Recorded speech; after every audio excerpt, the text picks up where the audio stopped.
What's up guys, Tobias here and welcome back to episode number 8 now of Let's Play Ultimate Team. And if you watched my pack opening I did last night, I did give you a little insiders into what was happening in today's episode. And as I did say in that pack opening, I was going to be getting rid of Handanovic and he is absolutely shocking. So I did go and auction him there for 1,500 coins, by now that is.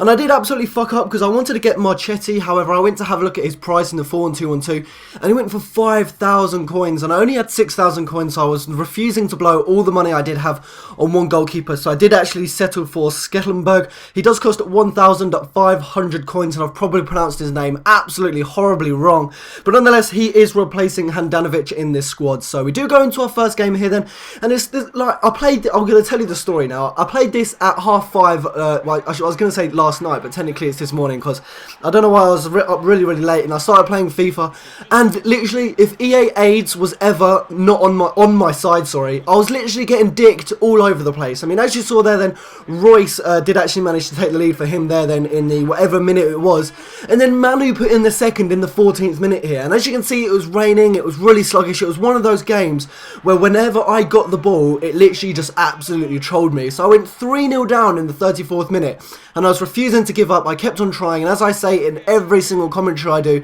no matter how far behind you go on Ultimate Team, I always believe, unless it's like 4-0, I'll just draw the line at 4-0. If you go 3-0 down, I always think there is a way back. But we did manage to pull one back just before half-time with Muriel, so we were sitting in the at the half-time dressing room at 3-1, and I was telling myself, I can do this. This guy is not good. Like, I'd rather do something that I wouldn't even regret doing it than admit this guy was good, because he was not good at FIFA. Yes, he went 3-0 up. Yes, he put 3 goals past me, but I refused to accept that this guy was good. So we did manage to grab the equaliser there then in the 71st minute with Muriel, and then this happened. Penalty. If you've been watching all my previous episodes, you'll know that the last 4 penalties that I have taken, I've missed, and I needed this one to take the lead from 3-0 down. So Di Natale stepped up and he buried it back of the net. So finally, the last 4 penalties that I've taken have been absolutely horrible and they've all missed. And now we finally have scored one, which has given us the epic comeback of a 3-0 down defeat. So we do actually go on here then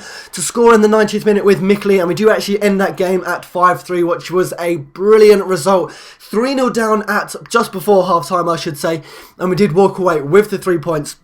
And also the 5 goals. Looking at the end, the stats at the end of the game, I mean, there's no arguing that I didn't deserve that win. The shots on target I had compared to him were absolutely unbelievable. So straight after that game, then you guys have been begging me to get him. I got him in season 1, and he absolutely tore shit up from my squad.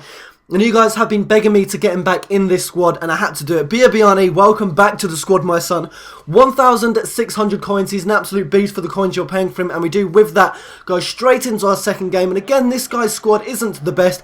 It is a cheap, I was going to say Bundesliga, Premiership squad. And he does have Hernandez and Berbatov up front. And this happens. I mean, I've never conceded a goal quicker. I mean, Diakite, what the fuck are you doing, son? You're up against Hernandez. He's like 4 foot tall and you can't even muscle him off the ball when you're like something like 6'6". So he did actually concede there then in the 2nd minute or something ridiculous like that. But nonetheless though, I refuse to be beaten in this series. Muriel steps up to the plate and he does actually stand out from the crowd in the big games when he is needed. He does actually manage to bag the equaliser there. I think it was in like the 8th minute, so literally just after Hernandez had scored for him. Mikli makes a break then, and somehow he missed that. How he missed that with 85 shooting, I'll never know. But just before half time, even though he had been all over me this first half, I did make the most of an absolutely brilliant counter-attack from a throw from my goalkeeper. Muriel, I mean, what a finish that was by him. He's an absolute legend. Just before half-time as well, and I really did feel bad for this guy.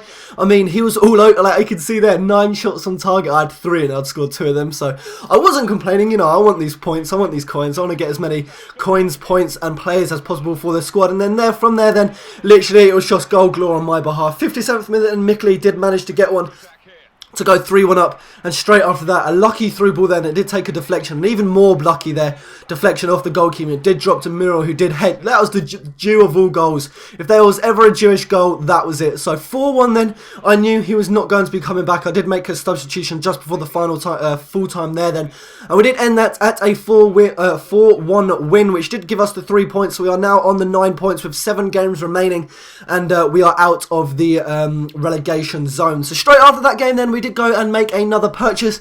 De Rossi, you guys had been begging me to get him, and I decided that was it. I was going to have to get him, even though I did have Vidal in the centre defensive mid position already, who has been playing absolutely brilliantly for this squad. I did want to bring in De Rossi just so I can switch Vidal and De Rossi around whenever they are needed. So we do go and head into our third and final game for this episode, and we did come up against a really strong Premiership squad again, and Suarez did actually manage to take the lead for him in the 35th minute, and this is by far, I'll say, hands down, the hardest game I have actually had to play so far in this series. I mean, he walked all over me. He was by far a better player than me on FIFA. I don't know if it was because he was having a good game or because I was playing at 5 in the morning, but he completely just outplayed me as a whole. I mean, my midfield was all over the place. I mean, look at this for defending. Ogbonna, what are you doing, you bellend? He gave the ball straight there then to Suarez, who did manage to take the lead for him for 3-0, and I did manage to get one back here. I believe it's here anyway. But again, even that was from a lucky pass by him. He absolutely fucked us up and passed it straight to Di Natale. So I did manage to grab that one goal back, but it was a little too late. And as you can see by the end game stats there, then he absolutely deserved that win over me and the 3 points. So that is our third and hopefully final loss this series. As you can see, we do have a record of, I think it's around 21 for 2 to 3, I think, which is a brilliant record, so I have nothing to complain about. But that is all for this episode. I hope you did enjoy it. As always, 500 likes and I will upload another episode today. We're just going through some of the player stats here then, just to have a look how many goals they have scored in how many games they have played for the squad. But that is all. I hope you did enjoy it. If you did, then please do leave a like rating. Another episode will be uploaded at 500 likes this evening. And until my next one, I'll be speaking to you guys later. Take care.